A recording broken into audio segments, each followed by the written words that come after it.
जिस प्रकार से पानी में तैरती हुई नाव को तेज हवा बहा ले जाती है, उसी प्रकार हमारी इंद्रियां और विषय, अगर एक भी इंद्रिय भटकी तो वह हमारे बुद्धि को हर लेती है, नाव की तरह कि जा कहीं नहीं चली कहीं जाती है। और वो भी ज्ञानी के मन को, मतलब अज्ञानी के नहीं, ज्ञानी धैर्यवान जो कर्मयोग पे चल रहा उसकी बुद्धि को हर लेती हैं।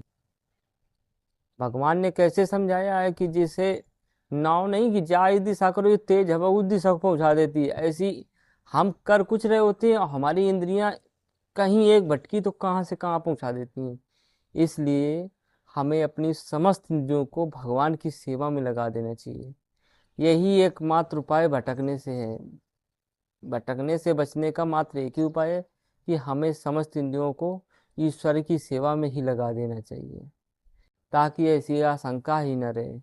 क्योंकि ये ज्ञानी व्यक्ति की बात हो रही है, मतलब ज्ञान से कुछ नहीं होगा। आप इंद्रियां इतनी प्रबल हैं कि अच्छा, बहुत लोग देखते हैं पढ़ाई कर रहे हैं, ज्ञानी की बात सुनो, पढ़ाई कर रहे हैं, उन्हें पता है हमारा पेपर निकालना कितना कठिन है। एक नोटिफिकेशन आया, इंस्टाग्राम खोला, आधा घंटा चला ही रहे। इंद्रियां खींच ले गई, नहीं खींच ले गई। एग्जाम्पल छोटा सा है, देखिए मन के साथ नहीं रहने से इंद्रियों को अपने विषयों का ज्ञान नहीं होता। मन के साथ न रहने से इंद्रियों को अपने विषय का ज्ञान नहीं होता। और जब जिसे विषय का अपने ज्ञान नहीं रहेगा तो फिर बुद्धि को कैसे रह लेगा। कुल मिला के आपको एक बात ये समझानी है कि जो हमारी इंद्रियां हैं वो हमारे मन के माध्यम से चलती हैं। अगर आप मन को कहीं और लगा दो तो इंद्रियों को अपने विषय का ज्ञान ही नहीं रहता। बहुत लोग ऐसे सुने होंगे कि एक व्यक्ति कुछ लोहार कुछ बना रहा था, एक कहानी आती है, और उसमें राजा की सवारी निकल गई, उसे पता ही नहीं चला क्योंकि वो तन मन से उसी काम में लगा था।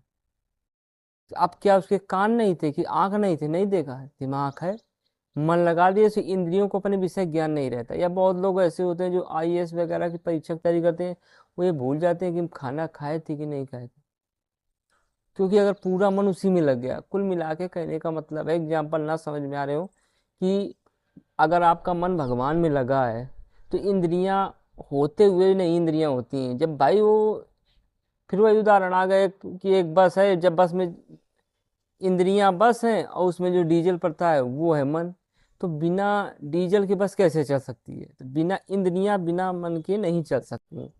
इसलिए मन को आप भगवान में अर्पित कर दीजिए, मन संसार से हटा लीजिए। अने इंद्रियां इतनी प्रचंड है कि ये आपका तुरंत विनाश कर देंगी।